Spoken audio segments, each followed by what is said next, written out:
All right, what is going on, everybody? How you doing? Welcome to another episode of Talking Buffalo, part of the Blue Wire Network. I am your host, Patrick Moran. Thank you very much, as always, for locking in. If you're watching us on YouTube, please make sure you subscribe, hit that like button. Of course, on the audio side, you can follow us on Apple, Spotify, all the platforms. It really helps us continue to grow this show. Today is Tuesday, June 27th. Well, at least when you're listening to this anyway. I am joined for a second time now by one of my favorite under the radar podcasters from one of my favorite under the radar podcasts out there, PK from the Buffalo Sports Collective. What's going on, buddy? How you doing? Had a long weekend. Took a 3-day weekend and went up to one of the Finger Lakes with a bunch of friends and everything. Rented an Airbnb. So had a How was it? it was very fun, very relaxing, but some of those nights kind of kick your butt, so you got to recover the next morning. I've never been to the Finger Lakes before. I'm embarrassed to say that. I would imagine the scenery is really cool. I did spend the day or Saturday, I should say, at least anyway, in Ellicottville. We had a friend in from out of town from Texas, and 20 of us got together, got on a limo bus and made a whole day out of it. Went down to Ellicottville. Lots of fun. You gotta, it's the early part of summer, PK, and you gotta enjoy it when you can. But you also, when it gets to this time of year, do you start thinking about football and hockey and the season's resuming? Like, do you spend a lot of time thinking about that, or are you of the mindset the quicker that comes, that means the quicker the nice weather is over? You know what I mean? Yeah, It's kind of like a balance to strike. right. It's kind of tricky. You don't really want to wish your nice summer weather away, but Sure. you're also getting that itch because we're big in fantasy football and stuff with my friends and stuff like that. So you're kind of counting the days until you can get back into that, but you're also looking outside and it's sunny from like what 6 o'clock until 9 o'clock at night. You don't want those days to end where it Yeah. starts getting dark at 5 o'clock again, but you also get that itch of, all right, football season's wrapping up or starting back up. You got hockey season starting back up, and then you got lacrosse back in December. So it's kind of a nice blend, but it's also a nice off season where you can kind of take a break from all that, and then it kicks back off the end of July, beginning of August. It just goes so quick. Oh man, Right. in Buffalo, you blink your eyes and it's gone. And I'll tell you, when you were young, how do you feel? Let me ask you this. And by the way, for everybody who's watching and listening again, thank you very much for locking in today. I'm gonna have Anthony Marino on Wednesday. Big show at Imperial Pizza live on Thursday night. Sal Capaccio is going to be with me. Also scheduled. Hopefully he'll be able to make it. There's some things going on, but hopefully Matt Beauvais will be able to join us as well. But Sal will be there for sure. So anyway, that is on Thursday night. Um, like growing up as a kid and maybe how you are now, are you like, what is your like favorite time of year weather-wise? Like, are you a summer guy? Like, I'm a summer guy. I like the warm weather. I start to get a little of that seasonal depression as it gets colder. But I also know a lot of people who actually prefer the winter for various reasons. Like, what's your type of weather? I am fall. Definitely Yeah, fall. You get that hoodie, shorts weather. love that. Summer around here is not too bad, but I get hot easy and I don't like it. I'm like a 72 to 75 with a nice breeze Yeah. kind of guy, and that's about fall where I mean, beginning of summer, you're still having to dress up a bit warm, like that end of May, early June. Spring is the worst season. I think we've said it on our podcast multiple times. I hate spring. That weather, the rain nonstop. But I think that also might be because we have two dogs of our own and we foster a bunch of rescues from Texas. Sure.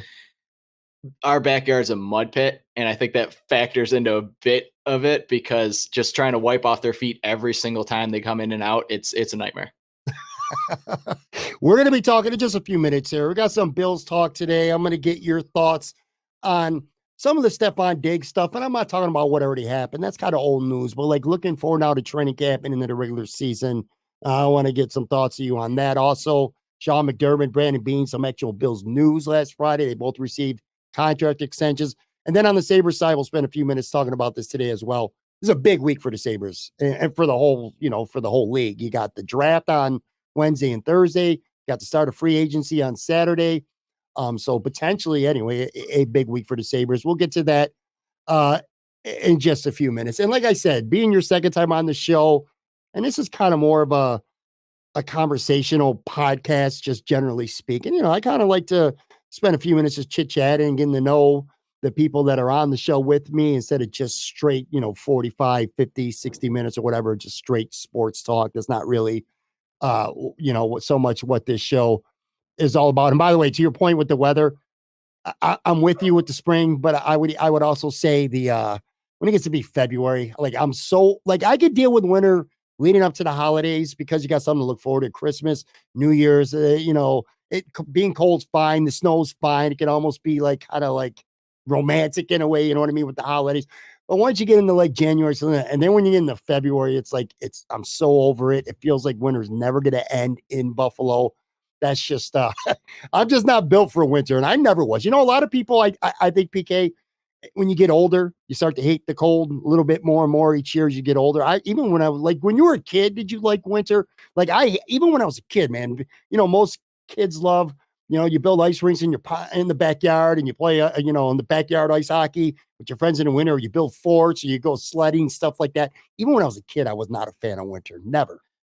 I don't think I really minded it. I got a younger brother, so we'd always play Yeah. outside, go sledding. My dad used to actually take a snowblower in the backyard, make this giant hill in the back of the middle of the backyard just so we can sled. And I think all our neighbors just thought we were insane because he was just snow blowing grass in the backyard. But I didn't mind it. I still don't really mind it. I'm one of those freaks that actually likes snow blowing. I find it satisfying for some reason. Like I could go up and down my street nonstop like that. When the big storm happened in December, I was out in the street trying to plow ways for people to get in and out of their driveways all the Right. time. I was probably out there for probably 6 or 7 hours just having a good time. I don't mind it, but like you said, once January, February, and even sometimes March hits, it's kind of okay. Let's get this done with. Let's move on. Kind of over it.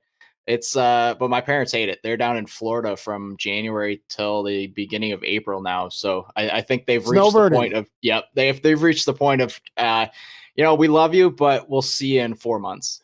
I could totally see myself being a snowbird someday. I lived in Florida for 5 years, 2016, before moving back here for good in 2021. It's just, well, if you go during that time, it's really cool. But weather's weather no matter where you live. And Right. Florida in the summer is just it's insufferably hot, humid. Not even just hot, it's humid, it's hot, and it rains literally all the time. They don't tell you how much it rains in Florida during that summer season. I just never seen anything like it in my life. I did all this reading up on Florida. I thought I knew everything there would be to know about the state until I got down there and I realized how much it rained for like 6 months. But then it doesn't rain for 5 months. You know what I mean? It goes literally 5 months with no rain. Love to be a snowbird though, man. Your parents got the right idea. Let me ask you this too, PK, before we get going.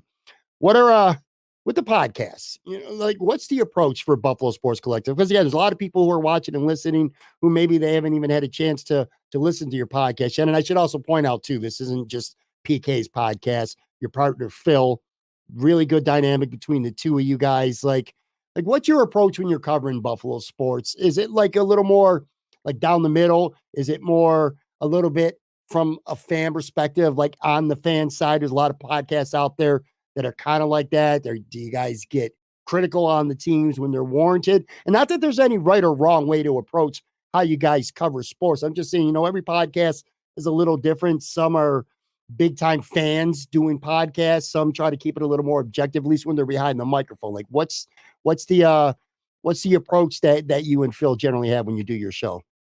I mean, I think you can be critical when you need to be. You don't have Mhm. to, badmouth a player because of their personality or anything like that. It's more about the play on the field or the ice or whatever is where you're gonna want to get critical. You don't never try to attack them personally or any of that kind of stuff.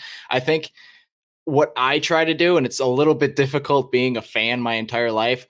When I Sure. get behind the mic, I'm trying to be unbiased, as Same. difficult as that is. I mean, even just touching on the Bandits before the season started, we were picking who we thought was going to make the finals from the West and the East. I probably got some hate. I thought the Toronto Rock were going to beat Buffalo and make it to the finals. That was just an unbiased opinion on what they did in the offseason. So I try to take off that fan hat, even though I'm wearing a Sabres hat now, and try to be more objective to it and be more critical when you have to be without going over the top and just, I guess when some of the Diggs comments we got in the last 2 weeks where it's, hey, didn't show up for one practice, ship him out of town. I try not to overreact, but I try not to underreact as well. I try to find the line there. Thread that needle. And it's not always easy to do that because if you're complimentary to a point where then some fans aren't gonna, at least some anyway, they won't take you serious. They're just gonna think you're two fanboys who or want to be broadcasters and get on the mic and you do nothing but compliment the teams and you're doing it for likes and you're doing it for follows. Then on the other end, there's some people out there, some content where they're like overly critical of the team that they cover to a point where it seems like you're doing that for attention. You want to be like a shock jock. You know what I mean? You're trying to incite reactions. We see a lot of that on a lot of these national sports shows where they just have these crazy, we live in a hot take world now, PK, and it's not even so much talking about teams anymore as much as it is who can come up with the most lava take to get people talking and clicking on your website or click and play on the podcast or the vidcast or whatever to get people talking. It sounds easy in theory, but sometimes it can be a little tough to call down the middle because you're kind of, it's almost like if you're talking politically here, you're not on the left, you're not on the right, you're down the middle. Well, if you're in the middle, in theory, it sounds great, but reality is the left hates you, the right hates you. You know what I'm saying? Because maybe you're not taking as much of a stand as you're just trying to be objective with things. It could be more harder than it seems, I think.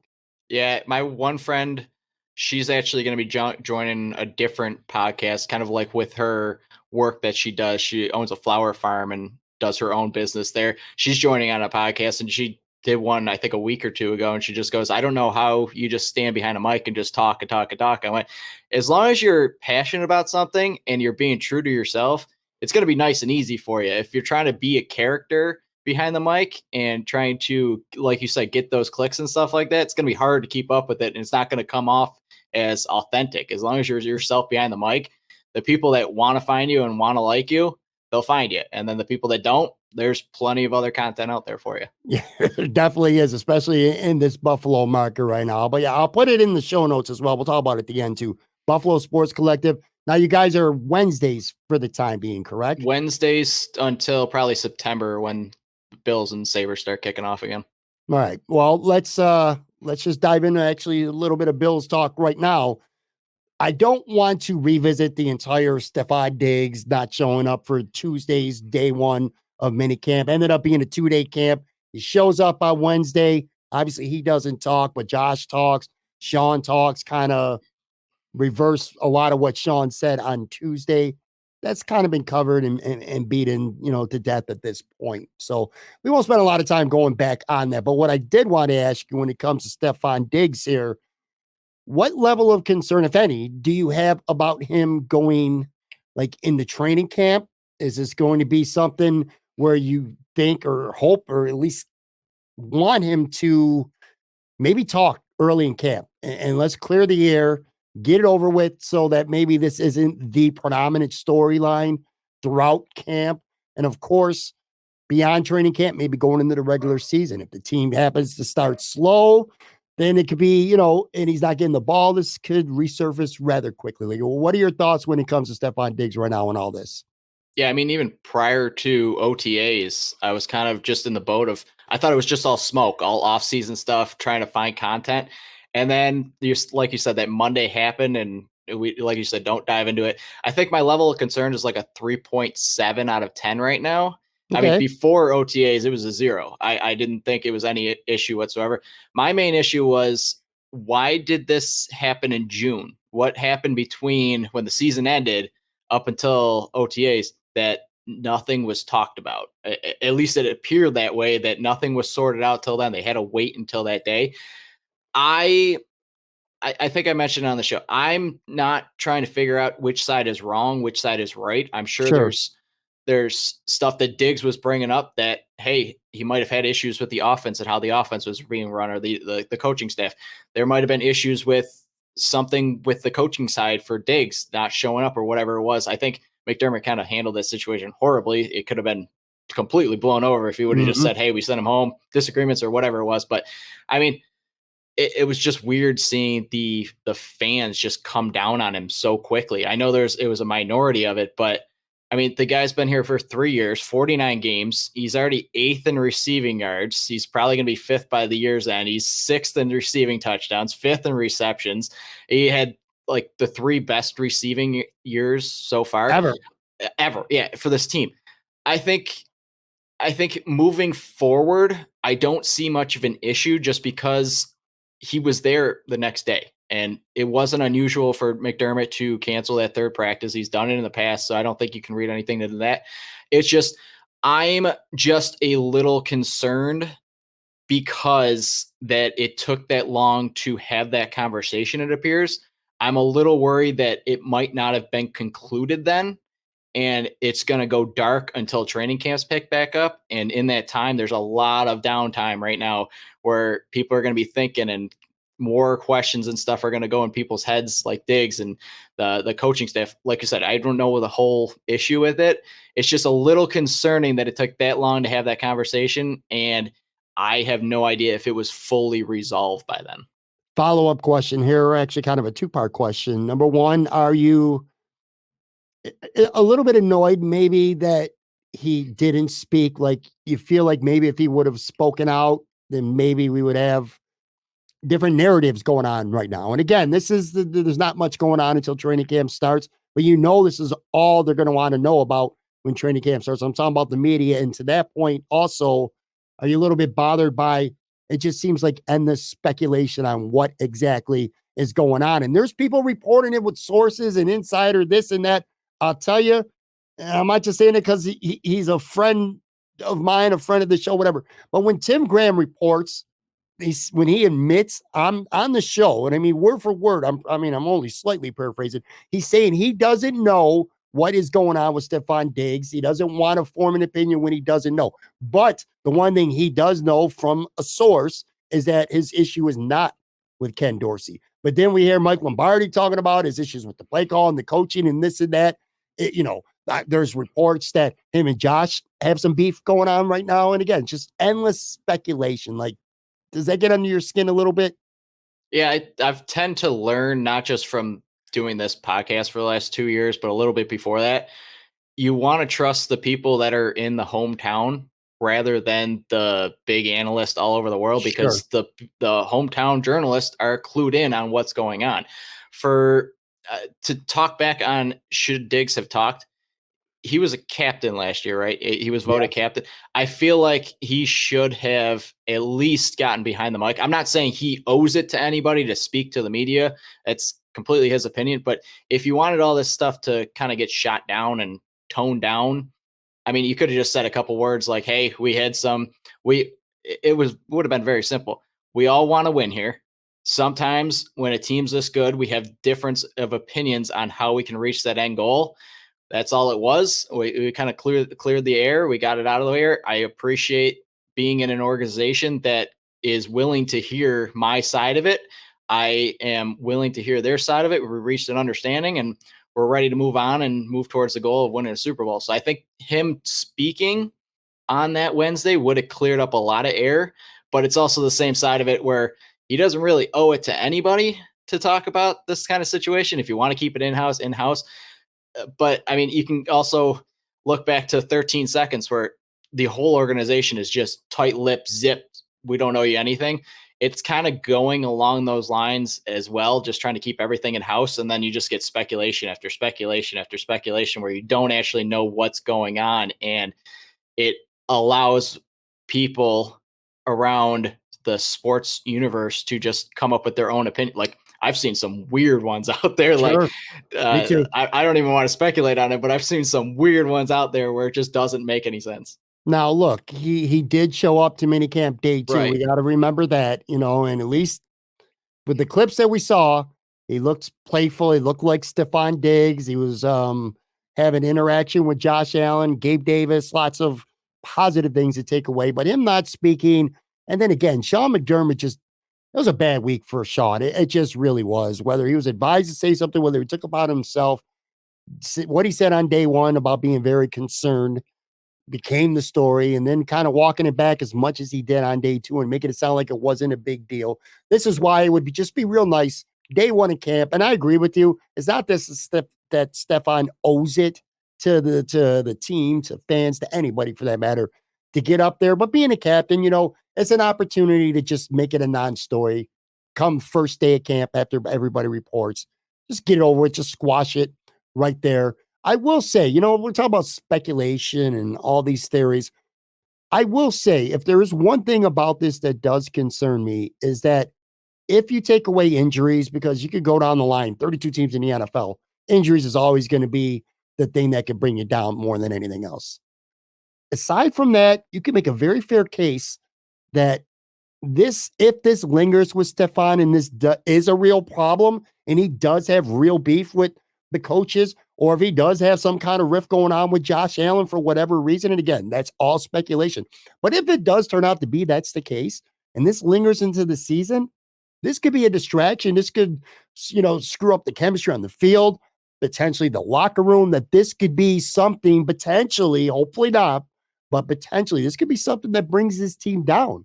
Again, not counting injuries, PK, this could be that thing that's most worrisome to me, not counting injuries. Yeah, because I know a lot of people are fans of Gabe Davis and think that ankle injury that he had last year was hindering him, and he's ready to take that next step and be that true number 2. Mm-hmm. There isn't another true number 1 on this offense whatsoever. No. The people that were saying ship Diggs out, he's a drama queen, he's not worth being on this team. They never, if you listen to them, they never give another option of who's going to replace Stefan Diggs. It's similar to like when they were, say Ryan Miller was still in net. They wanted to ship Ryan Miller. Okay, what's the option that you're going to replace him with that's going to not – somebody's got to step up into that role. So like you said, if that does carry over into the season, there's not another Stefan Diggs that's coming along and has that same chemistry with Josh Allen. The season's in big jeopardy if that does continue to linger. And that's my biggest concern was – it took this long to have that conversation. What if it wasn't completed or something else is popping up? I mean, that's the biggest thing. It's not this play on the field. It's not anything like that. It's just where is Josh even said the communication is just lacking. We got to have better communication, all that kind of stuff. That's my biggest worry moving into training camp is just what's going on there. You bring up a great point. You have Stefan on the field, and the Bills are one of the more formidable pass catching units in the NFL. You take them out of the equation, and you're looking at Gabe Davis and Trent Sherfield as your top 2 receivers. Maybe Deontay Hardy. I don't know. It's just that's nowhere near as formidable. So a happy Stefan Diggs for whatever it is going to take. And it's just how wide receivers are. A lot of them, not all of them, but a lot of wide receivers are like this. They're a lot of the best ones are greedy. They are selfish to an extent, and they want the football. You look at his stats, and you ran down a lot of his career stats, so I'm not going to, go through all those again, but he had 154 targets last year. I think he's the second most targeted guy in the league since coming to Buffalo. I guess it's concerning to me when you look like even the Bengals game. Now, the lack of success, of course, Stefan's going to blow up. He wants to win. They all want to win. He had 10 targets, but only 4 catches. You look at his targets as the season wore down, and the targets did decrease. 10, 9, then 10, then only 2, but that was the Bears game. It didn't mean nothing. But then 9, 5, 9. Before that, he was getting 15, 12, 10 targets a game regularly. So Ken Dorsey is going to have to find a way to get him the football more, which I would make an argument that after Stefan, non-injury concern, I don't know if you agree with this or not, but it might be just because I like this roster a lot. I really do. I think it's coaching, whether it's McDermott taking over the play calling on the defense or especially on the offensive side, Ken Dorsey finding a way for this offense to be more physical because they're going to need to be at times. And I think that's why they went out and drafted a big guard and get Murray, Damian Harris, 2 bigger backs. So you want to be physical. You want to run the ball more effectively. But again, you got to get your boys touches or it could be a problem. So there's a lot on Ken Dorsey this year as well. Yeah, I couldn't believe. I know nothing about play design. I'm just a fan watching it and then trying to break down whatever I can. When I'm seeing that Stefan Diggs is not getting targeted in a whole first half, I don't understand. I understand his frustration with it where, yes, you get 154 targets, but there's some games where he doesn't even get looked his way in a whole first half. How are you ignoring your best weapon on offense that's not Josh Allen? It doesn't make any sense. I'm hoping that Dorsey, in going into his second year, kind of sees the error of his ways the prior year. And I know they were some of the best offense and that's all I keep hearing is they were one of the best offenses. But a lot of that happened in the front end of the season. What happened down the stretch where it's kind of gotten worse and kind of gotten a little bit stale, where yes, their numbers still look good, but it was very inflated to begin with. So I'm hoping that he sees that and goes, okay, we got to feed Diggs a little bit more. Even if we space it out throughout the entire season, we got to feed the best player on the field that's not Josh Allen.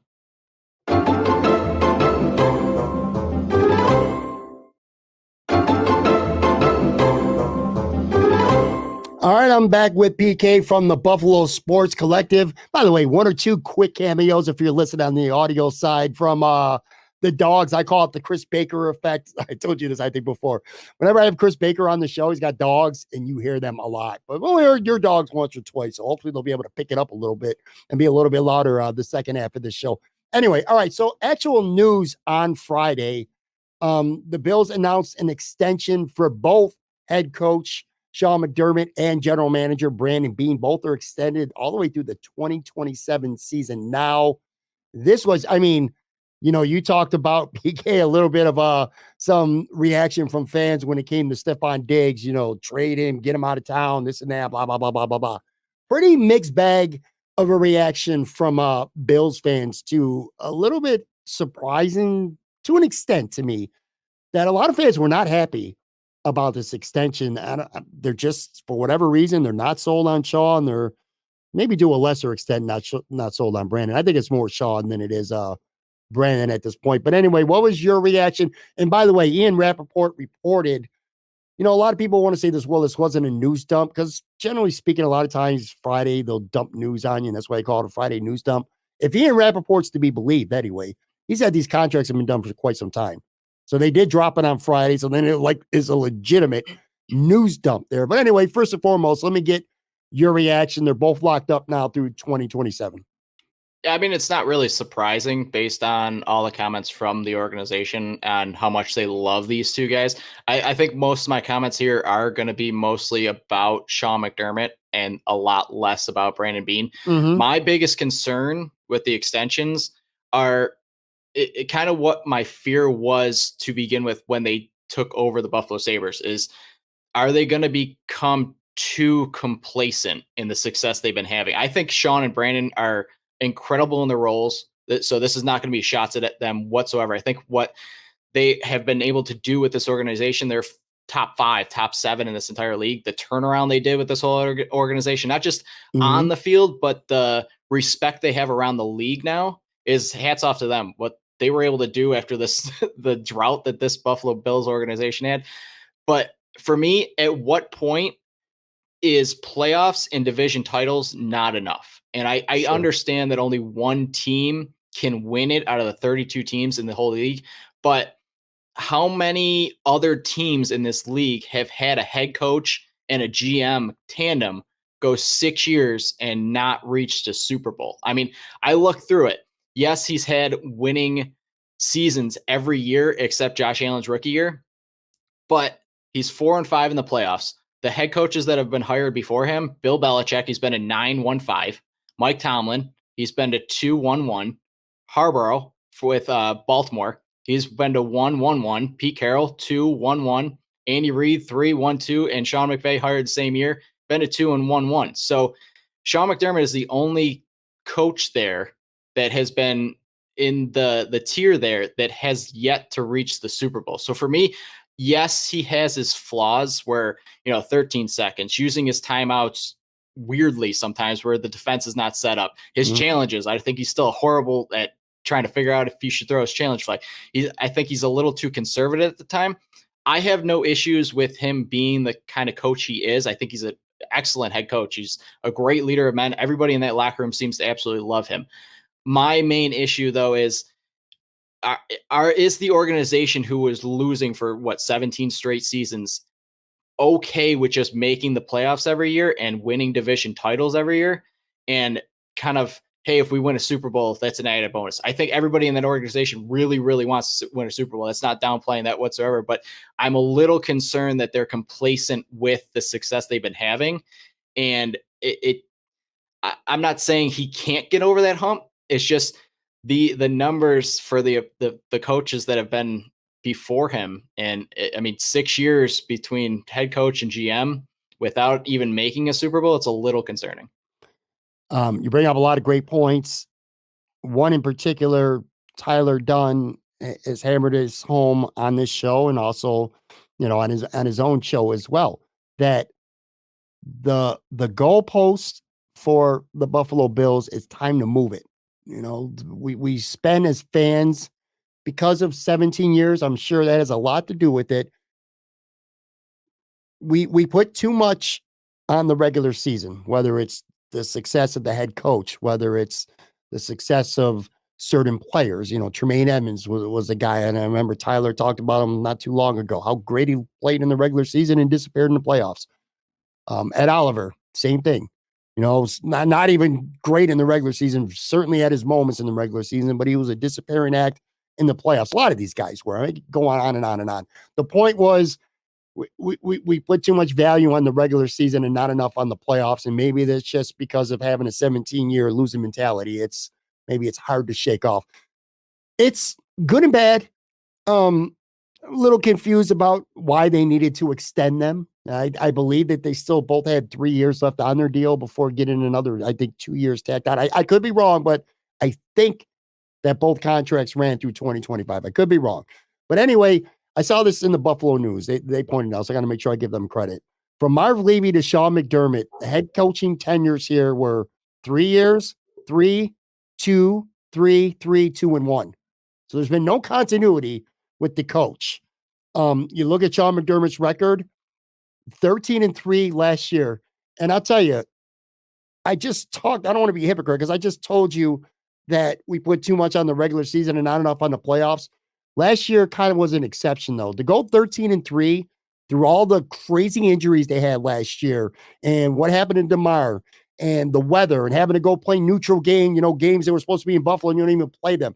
Just so many crazy things happening in Buffalo. To go 13-3, I think Sean McDermott deserves a hell of a lot of credit. In my mind last year, if I would have had a ballot and I would have cast it for NFL Coach of the Year before the playoffs, like if this was regular season only and I had to, to get my ballot in before the playoffs even started, he was going to be right near the top for me. Okay, I thought he was really good last year.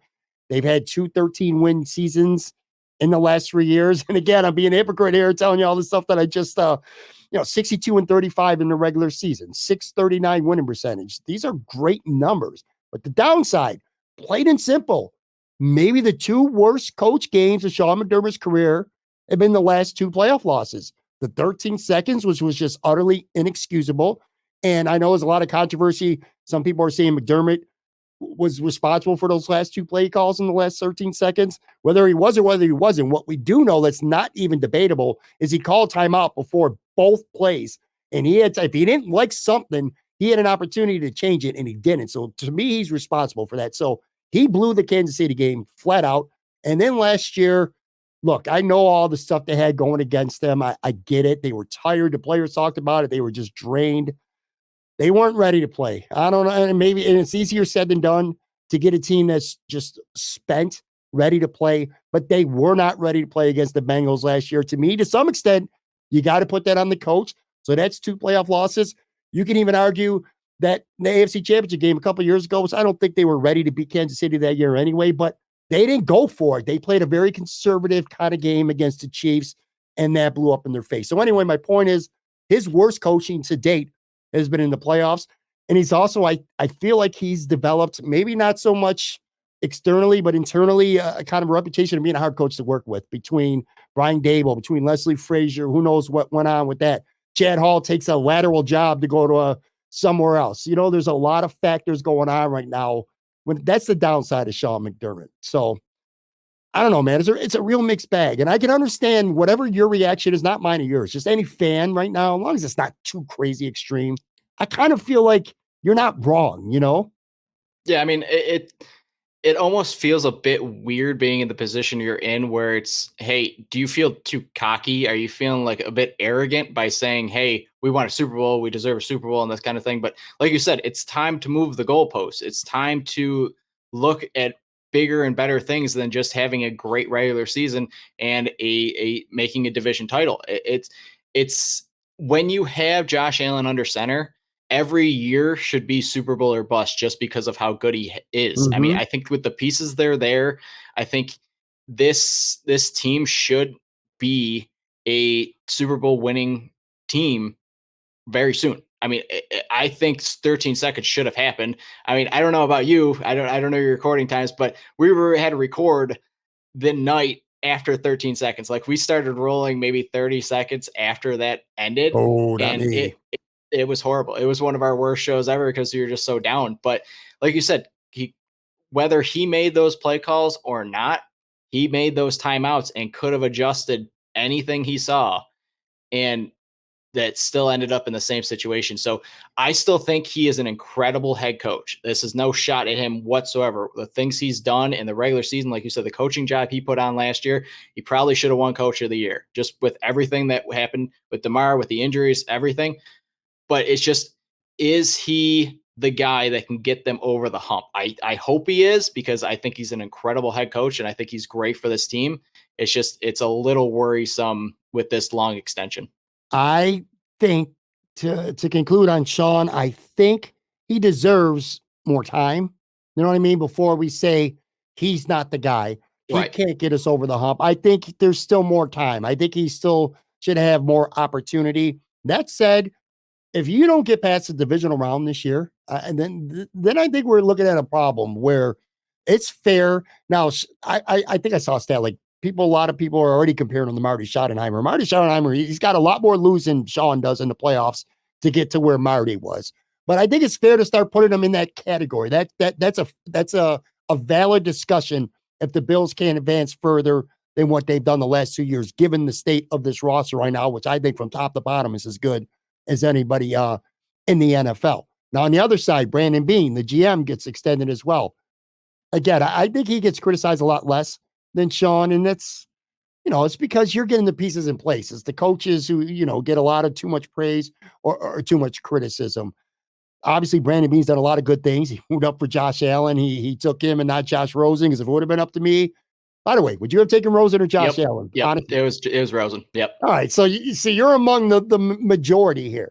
I There's a am as reason well. I'm here. There's a reason I'm here. Yeah, absolutely. So I mean, he kind of went against the grain a little bit. He wanted to move Josh Allen. That gets you a lot of points. He traded for Stephon Diggs. That gets you a lot of points. Now it's easy to say, well, they could have had Justin Jefferson. Well, you don't know that they would have had Justin Jefferson. We don't know that. They might have taken Jalen Reagor. Then who the hell knows what happens with this team? So he made a great trade for Stephon Diggs. I think he's had several solid free agent signings during his tenure year. A lot of good team friendly deals for sure. He's had some great day 3 picks too. Teron Johnson in the 4th round, Gabe Davis in the 4th round. Say what you want about Gabe. It's a 4th round receiver. So if you put that as the bar, I think he's been pretty damn good, even despite last year. Dane Jackson in the 7th round, Christian Bedford in the 6th round. Looks like, he's going to compete this summer, at least anyway, with Kyer for that starting job. So he's done a lot of good things. Now, on the negative side, I do have to pull this up, though. PK, I would say the biggest criticism for me when it comes to Brandon so far during his 10 years Bills GM has not been great with the day 2 picks. Rounds 2 and 3. If you're watching on the YouTube side, I got it up on a graphic. I'll read them off. But quickly here, James Cook, Terrell Bernard, Boogie Basham, Spencer Brown, Zach Moss, AJ Epinesa, Dawson Knox, Singletary, Cody Ford, Harrison Phillips. Those are your day 2 picks under Brandon Beane. Knox, for the most part, he's a good player. He's a hit. It's still way too early to talk about Cook, or maybe even Bernard for that matter. Spencer Brown is kind of trending towards not being a great pick, but then Cody Ford. I don't know about you, but I'm ready to just pretty much declare AJ Epinesa and Boogie Basham. Those guys are what they are. Zach Moss, nothing special whatsoever. Not great day 2 drafting by Brandon Beane. What's your overall thoughts on him being tied together now with Sean and both of them getting the extension? Yeah, I think also if you want to look at the wide receiver room last year as well, the lack of weapons he added, I guess, I mean, you were kind of expecting Gabe Davis to take that next role, Sure. but I think you were also expecting Isaiah McKenzie to step up as well. So I think you can also criticize him for that, where what was in Agreed. the wide receiver room. But for the day 2 picks, he likes taking running backs, right? I mean, there are 3 He running does. backs on that list. It seemed like, I mean, if you want to look at Bernard, that seems like a luxury pick. If you want to talk about, Harrison Phillips, I think he outplayed, and he probably would have gotten a second contract with Buffalo, but I mean, Sure. Minnesota just ponied up for it. He definitely is struggling day 2 picks, and he seems like one of those ones that, I mean, you kind of see it in free agency too. I mean, he finds the scrap pieces, brings them here on 1-year deals, then they skyrocket in value and leave and take another deal. I mean, you kind of saw that with Jordan Phillips a couple of years ago. Skyrockets his value, goes out and signs with I can't even remember who, Arizona, I believe it was.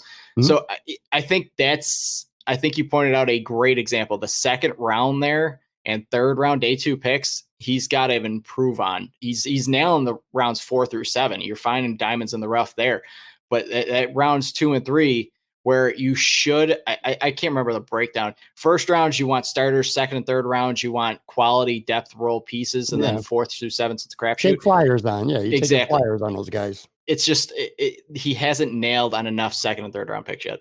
Agreed. I agree with that. I do think overall, I think he's done more to prove that he's in the top tier of GMs right now than a lot of others around the league. Them consistently being good is a credit to him. Again, he's not on the field. He's not the one who was calling to prevent defense twice in a row in Kansas City at the end and just didn't have his squad. You know, they were done and they weren't ready to play. That's not on your GM. I'm happy with both of them. I don't know that they needed to get extensions. I guess this is where I arrive at. You could say both. I'm happy with Sean McDermott and Brandon Beane, but I still think they got a lot to prove, and I'm not positive that they needed to have an extension. Now, maybe it just was their last year. Sure. You don't want them being sitting ducks. I think the new stadium getting built, the timeline, this has a lot to do with that as well. So we'll see. Still got a couple weeks here before training camp kicks off. It's tough to come up with Bills content this time of year, but for better or worse, the Bills are giving us a lot of shit to talk about this entire offseason, which has been pretty damn cool. Let's turn the corner real quick here with the Sabres. Again, news last week. You know, I was a little surprised. Maybe you're not, and I'm really looking forward to hearing your thoughts on this. But Zemgus Girgensons re-signs for 1 year, $2.5 million. I thought, and you would know better than me, I'm not that much of a hockey guy, and I'm not going to sit here and try to pretend that I am. But I will say this. I thought with the way he played, I thought that he kind of earned he earned a look at free agency where maybe somebody would pony up for a multi-year deal, but he goes and he resigns with the Sabres and he doesn't even test free agency. Lance Zazowski, the Buffalo News, on the show last week, he says, sometimes these players learn, the grass isn't always greener on the other side. I was a little surprised that he wasn't surprised. Were you surprised that this got done before July 1st? I was surprised with both. I think my dogs are actually chiming in and saying they like the signing. Yeah, they like the signing. I was a bit not as for it. I thought once you got Okposo, I wasn't expecting them to bring back Girgensson whatsoever. I don't hate the deal, mostly because I think he adds value to the locker room. I think he was very, very bad on the penalty kill last year. But as far as like a leader in the locker room and a fourth liner goes, I think it's fine, especially since it's a 1-year deal. It just seems like with the Okposo signing, with the Girgensson signing, with them wanting Tyson Jost back, they look like they're trying to run it back with the 4 group. And I got so excited because you were getting out of the contract that's $6 million for Okposo. And I can understand them bringing him back. They want to get him to 1,000 games. He's the captain of the team. That makes sense. I was a bit shocked that they were bringing back both. But, I mean, that probably means Savoy's going back to juniors. That probably means they're slow rolling Yuri Kulik. That probably means is Rosique your 13th forward, or is he going to be replacing Olofsson if he's out the door? It's just, I got a bit excited when I saw all those, bigger if you want to call them bigger contracts coming off the books and seeing these young guys that were thriving in Rochester possibly getting an opportunity. it kind of makes sense that they bring these guys back because they don't want to put all that responsibility and the pressure on those younger guys to step up into those roles, asking Quinn and JJ Peterka to step up and expecting Skinner, Tage, and Tuck to have the same kind of seasons. It seems like they're putting a lot of eggs in the basket of, hey, we were one of the top scoring teams last year. Guys were having career seasons. We're kind of expecting that to happen again, plus guys stepping up again. It's a little bit worrisome for me, just bringing back two, guys that are destined to be fourth liners rather than kind of give more minutes to those younger guys that were thriving in Rochester. It's a little surprising to me as well that they brought both back. Okposo got 2.5. So yeah, he's back $3.5 million less than what his contract was last year. But yeah, to the point, both are still back. Both didn't even test free agency. So I will say this. When Kevin Adams said a couple of years ago, he wants players that want to be here, and I rolled my eyes. I'm like, what a crock of shit that is at the time. Basically, what you're saying is my team stinks, and if anyone, I just want guys who want to be here. Now that feels like, it's true because this team it certainly feels and it appears that they're on the come up. And these guys who are veterans who could probably go get a 1 or 2 year deal somewhere else with more established contenders. I feel like there was a spot somewhere in the NHL for Gergensen if he wanted to go to a better team, a team that's already established as a contender. But the fact that he wanted to stay here, the fact that obviously Okposo, the captain, wanted to stay here, I think that does speak positively to where this organization is headed. And to Adam's words that guys that want to be here, Kulik maybe is in and Olofsson gets traded. That seems like the more likely scenario. But aside from that, you're probably looking at a team right now that's at forward at least is going to run it back, which kind of leads to two more things, I suppose. Again, like I said, this is a big week. Potentially, it's a big week for the Sabres and the NHL as well. The draft is this week. Now, hockey's not like football. You're not or basketball. You're not going to be a first round pick and. Well, most of the time you're not anyway. You can just step right into the NHL. If you're Connor Bernard, you're going to, and a couple guys each year. But whoever the Sabres draft 13 is not going to it ain't going to do much to help them this year. But when it comes to the draft, what are you looking for specifically? And with this team, free agency starts on Saturday. So whether it's a free agent or very possibly a trade, which could happen during the draft as well. What do you think ultimately the Sabres do, if anything, to beyond what their roster looks like right now? I mean, if you were talking to my co-host Phil, he'd say send every one of these picks out the door and bring in now talent. He hates the NFL draft or NHL draft. Absolutely hates it. He hates the 2nd through 7th rounds. It's funny listening to him talk because you can rarely get him going, but if you bring up the NHL draft, you get him going nonstop. And I love poking the bear, but I'm guessing if they stay at 13, which I'm guessing they're going to do because NHL rarely has any moves within like the top 15. Mm-hmm. I would assume they're gunning for the best defenseman on the board, but I think they're probably going to stay true to what they did last year. They drafted 3 centermans with all 3 first-round picks. If I were in the position, I'd move the pick and go get Owen Power's partner, like a Brett Pesce from Calgary, Carolina, who's out there right now. But picks in the NHL, they're just valued so high right now. And I get it. You're kind of setting your future up for success by taking those players. I mean, you got the 3 first-round picks last year, but if you just loaded up last year. You have a former first-round pick in Rosine in Rochester. Your top 3 defensemen are here for years and years to come. I know they still got to extend Dahlen and Power, but it sounds like everything's working towards them getting long-term deals. Levi appears to be your goalie for the future. You have to make playoffs next year. Why don't you use that 13th overall pick that will not be here for 2, 3, 4 years? Yeah. And go get that partner that you've been missing. Your blue line struggled so much last year, and that was one of the big reasons why they missed playoffs by a point, is because you struggled so much. You're still looking for Owen Power's partner. Why not use 13? Why not use Olofsson, who was very close to a 30-goal scorer that's still coveted in this league? Pair those two together, go get Owen Power's defensive partner, and you're set for years and years and years to come on that blue line. I'm glad you mentioned Brett Pesce specifically. Lance talked about him last week as well. Look, I'm not going to pretend that I know shit about the NHL draft. I don't. I know I don't when either. the generational players come around, I know of them, of course. And usually I know the top handful of prospects, which usually is because the Sabres are picking among a top Right. handful Top of 5. picks. So I pay more attention than normal this year. Not so much. I've just heard from a lot of people that are hockey guys and girls that it's a loaded draft. That's what I keep hearing. There was a Russian defenseman. I don't know his name, but I've heard a lot of talk about him potentially being the pick. But to your point, and what Lance said about Brett Pesce is if you can move Olofsson and some picks and some other capital, whatever it is, the reason why he thinks that he might be movable, he's with Carolina right now, is I think he's only got one more year left, then he's a restricted free agent. So, it's not like he's going to be long-term guy, but you get him and maybe you work on a deal long-term or you just figure it out on the fly. But you said it perfect. This is a team that the expectation now should be making the playoffs. If you want to make the playoffs, you got to go out. And I think more than anything else, when you look at this roster, you got to go, you got to get yourself a top 4 defenseman. You have to. That's got to be priority number 1, bar none.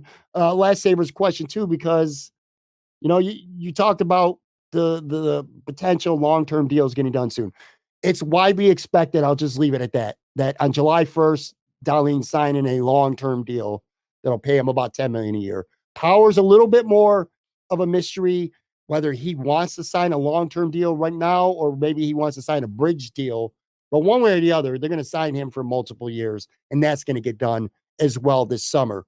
The cap is being allocated mainly towards, the guys that they have now, keeping their core as much as they can anyway intact. And you got having 2 young goalies with Devin Levi and UPL gives you cap flexibility, because both guys are on cheap deals right now.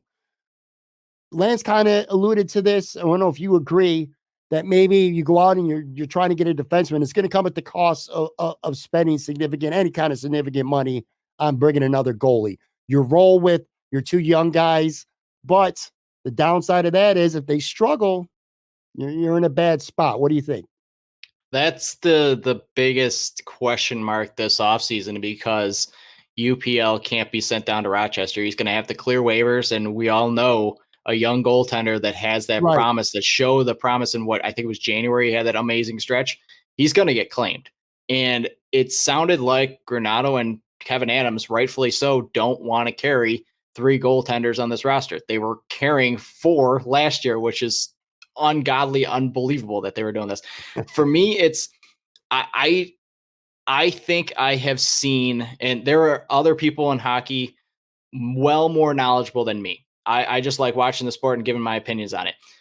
I have seen enough of UPL to know that I don't think he can be a number 1 goaltender. If he can for some other team, that's great because I think you have yours in Devin Levi.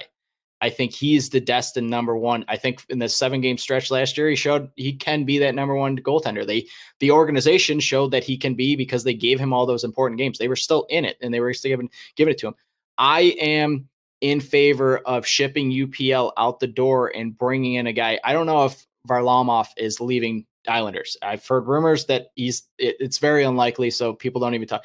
But Ranta, I would bring him in. You're not looking for a guy that will shoulder the load of 50 or 60 games. You're just trying to bring in a guy that if Devin Levi does struggle, can step in and play those 45 to 50 games that you need if Devin Levi is struggling. Because last year, if you had Levi all season, I think you're talking about a team that was in the playoffs. It's just the biggest thing. Fix the defense and the goaltender looks a bit better because they were giving up such bad opportunities and the goaltender was getting burned so many times. But I personally can't go into this season with UPL and Levi as my tandem and then Comrie and Rochester waiting in the wings in case somebody gets hurt. That's terrifying to me. No matter what they do on the defensive end, if that's your tandem of UPL and Levi and you have to rely on UPL for 30 to 40 games, I'm terrified. I've seen enough. I don't think he can be a number 1 goaltender, but if he can, let him go take number 1 job from somebody else. Well, I'll tell you what, unlike the Buffalo Bills, where it's probably going to be weeks before we start to get any real fun storyline, maybe funny storylines to be able to sink our teeth into, it would be shocking a week from now if there's not something significant to talk about that has developed with the Sabres over the next week, whether it is whoever their draft pick is or what they might do at goaltender or maybe a trade that they make or maybe a notable free agent signing. I don't know. But like I said, between the draft and free agency and a potential for a trade come July 1st, or even Wednesday night, there's just a lot to potentially be able to talk about next week. All right. So I was going to say that's going to do it. But before we get out of here, when I had PK on, like I said at the beginning, we spent a few minutes just kind of chit-chatting a little bit. I'm going to do this, and we're going to call it personally PK. And basically, I'm just going to ask you a couple quick questions each time I have you on, and just give, like I said, fans an opportunity to know a little bit more about you beyond just what Bills and Sabres stuff we talk about on this show, or what you and Phil talk about on Buffalo Sports Collectives. Things that I don't know either, because again, the only times I've actually talked to you has been on this era on the podcast twice now, so kind of cool for me as well. But I got 3 questions I want to ask you. Number one, you got a major college team that you root for, whether it's football, basketball, baseball, you got different teams. What's your college squads? I mean, I don't really follow college sports much other than like the little bit of scouting we do or then the NCAA tournament that comes up. Mhm. Growing up, though, and I have no idea why, because I hate all Boston sports teams. I was a big Boston College basketball fan from like Yeah. those 2004 to 2009 years. Like I said, I don't know why. Jared Dudley, Sean Marshall, Reggie Jackson, Sean Williams, Craig Smith, Tyrese Rice. That team was so loaded, and I remember playing those NCAA college basketball games against my brother and just taking Boston College and just going to the tournament every single year. I love the team. I don't know why. I haven't followed them since high school, but I mean, growing up, that was my team. But I mean, I still root for the local teams like St. Bonaventure, Niagara. UB is always going to have a special place in my heart because my cousin actually played quarterback for them, Jim Oliverio, back in the late 50s, 1958. He was on that UB team that made the College Bowl sat out because their 2 black players were not allowed to be there. I mean, they just got introduced to the Greater Buffalo Sports Hall of Fame in 2001, and ESPN actually did a story on them as well. So, I mean, always the local teams, but I mean, it was mostly Boston College when I was, younger and growing up through those years. That's really cool. I'm a Notre Dame football fan now to this day. I went last year for the first time to Notre Dame to go to a game. They played Marshall, their home opener, and they lost. Completely disgraceful. And it was like 90,000 degrees out in the stadium. The day was terrible. But the experience was fun. And we're going to kind of make it an annual visit now to go to Notre Dame. Growing up as a kid, I don't follow college basketball anymore. I try to get in the tournament a little bit just because of brackets. It's fun, I guess, to gamble a little bit on the tournament. But when I was a kid, I was obsessed with. Now this is going to show how much older I am than you.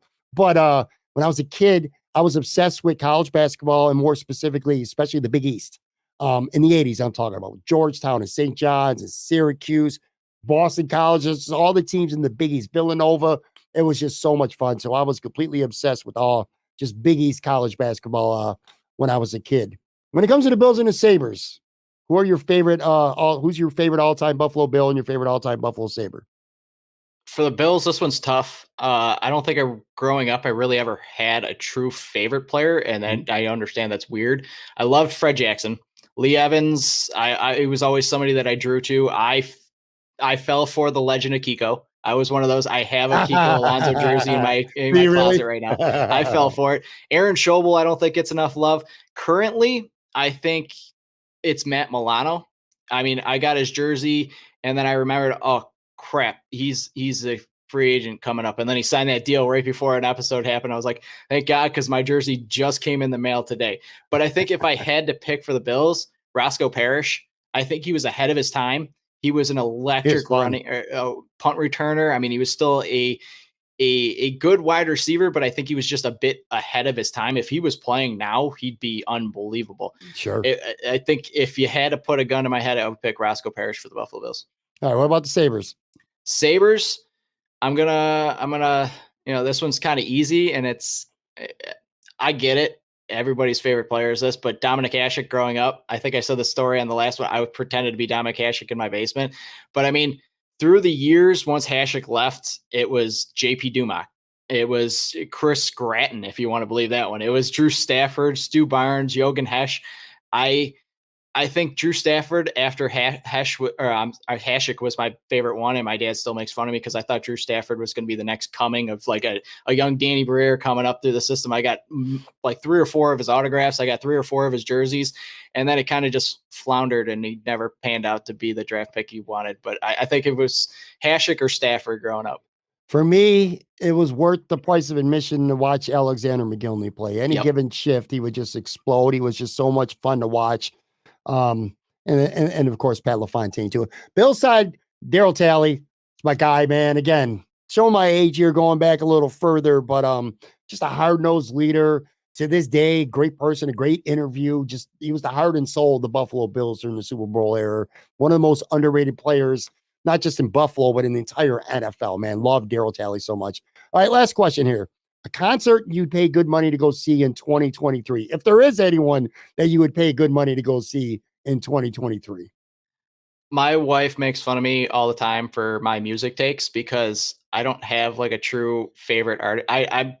You're going to learn I'm a weird guy. Like I don't really have, I think this is why my wife and I get along so well, because she has such a, like, she wants this. She's got like cravings and stuff for food. I'm like, I'll just have pizza. I don't have those kind of cravings. So you're going to learn about, I got weird takes and stuff like that. But as growing up in a house of oldies and country music, that's kind of what I grew up on, because that's what my dad and my mom listened to. Mhm. But my dad was a huge Bruce Springsteen fan and still is.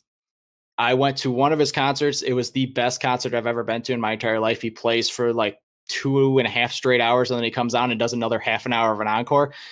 I think if I were to pay good money, even though a lot of the E Street Band has passed away, it would be Bruce Springsteen and the E Street Band.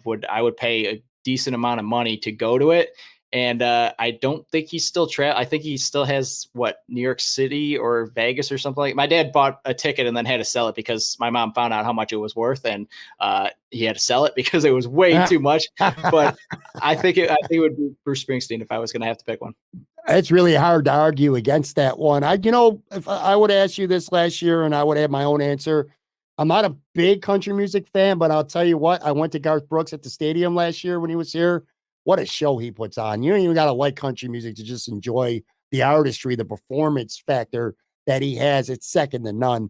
But yeah, Bruce Springsteen would be a great one too. I've never seen him, and that would definitely be worth the money for sure. All right, that's going to do it for this episode. Make sure you follow PK on Twitter at PK_BSC. Check out the Buffalo Sports Collective. For now, on Wednesdays, I will drop a link to that in the show notes as well. Thanks, buddy, man. This was a lot of fun. Yeah, appreciate it, Pat. Always fun talking with you. All right, guys, I'll be back with a brand new episode. Anthony Marino from Buffalo Rumblings joins me tomorrow. Talk to you then.